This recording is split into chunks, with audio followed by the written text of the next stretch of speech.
J'ai l'habitude de dire je ne veux pas fréquenter les brouteurs. Mais sur l'influence de mes amis qui me disent que les brouteurs sont de beaux garçons qui s'occupent très bien de leur chérie, j'ai décidé de tenter ma chance. Voilà que je suis dans ce bar, je suis une caissière. Un jour, lui et puis ses amis, lui avec ses amis au moins, ils sont venus consommer et je vois le jeune homme venir à ma caisse, genre devant moi, en demandant mon numéro. Au début, j'avais refusé, mais après, j'ai donné. Puisque c'est un homme, il était beau, il me plaisait, il avait tout ce que je recherchais sur un homme. Donc j'ai accepté, on était ensemble comme ça jusqu'à un jour, il m'avait appelé qu'il était en voyage, qu'il veut revenir sur Abidjan, quoi. Donc il n'a pas de transport, de lui faire dépôt. Mais j'ai dit ok, pourquoi pas. Donc je lui ai fait dépôt 20 000 pour qu'il puisse se déplacer pour venir. Il est venu, on était ensemble, c'était chic. En tout cas, c'était love, on mangeait love. Donc il m'a dit que lui, sa carte est bloquée, qu'il a besoin d'argent pour aller débloquer sa carte.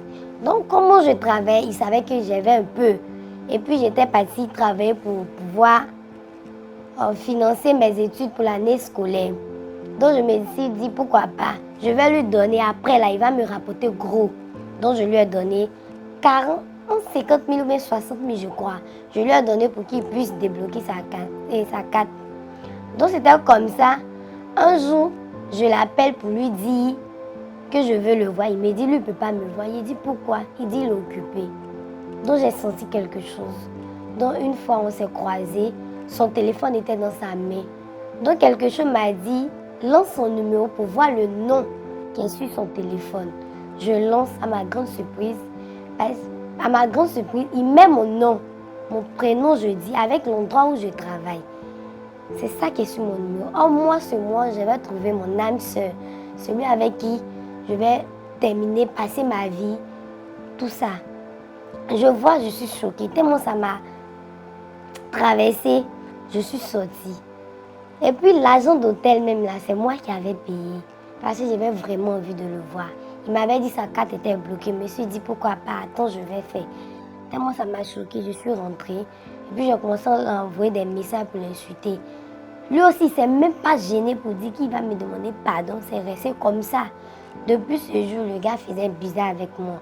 Je l'appelle pour lui dire j'ai besoin d'argent. Il me dit lui n'a pas l'argent. Comme ça. Il y avait la copine de son ami. Je lui ai dit que voici ce que telle personne fait.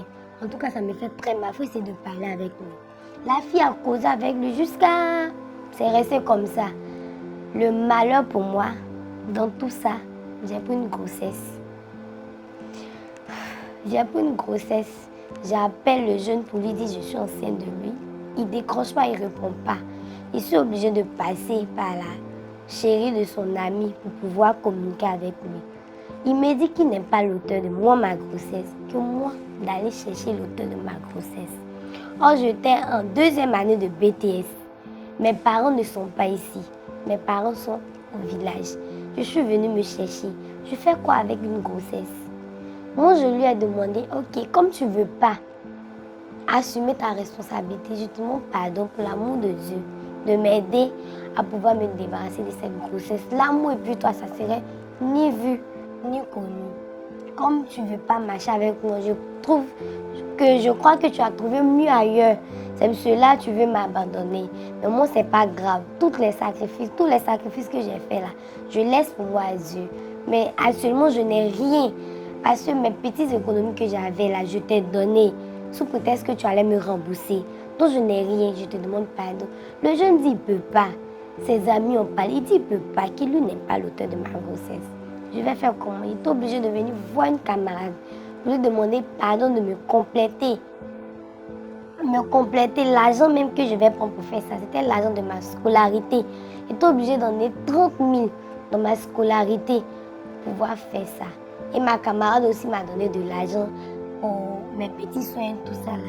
Jusqu'à aujourd'hui. En tout cas, c'est un moment que je ne peux même pas oublier. C'est parce que tellement j'ai mal. Je ne peux pas couler des larmes. Et j'ai mal.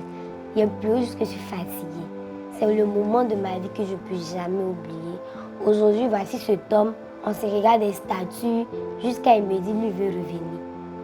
Je ne peux même pas accepter même. Je préfère rester dans mon coin. Voici un peu mon histoire. Bien sûr que quand tu trouves un homme, il y a des gens qui disent que quand tu aimes un homme, tu es prêt à tout pour lui. Souvent tu le fais, mais si la personne ne t'aime pas là, ça peut rien aboutir. Tu peux lui offrir des cadeaux, des présents. S'il ne t'aime pas sur le moment là, ça peut aboutir à quelque chose. Donc, mes soeurs, mieux vaut garder nos petits jetons pour pouvoir subvenir à nos besoins et puis réaliser nos rêves. Quand tu as l'argent, garçon te respecte. C'est quand tu n'as rien, il se fout de toi. Voici mon petit conseil ce matin.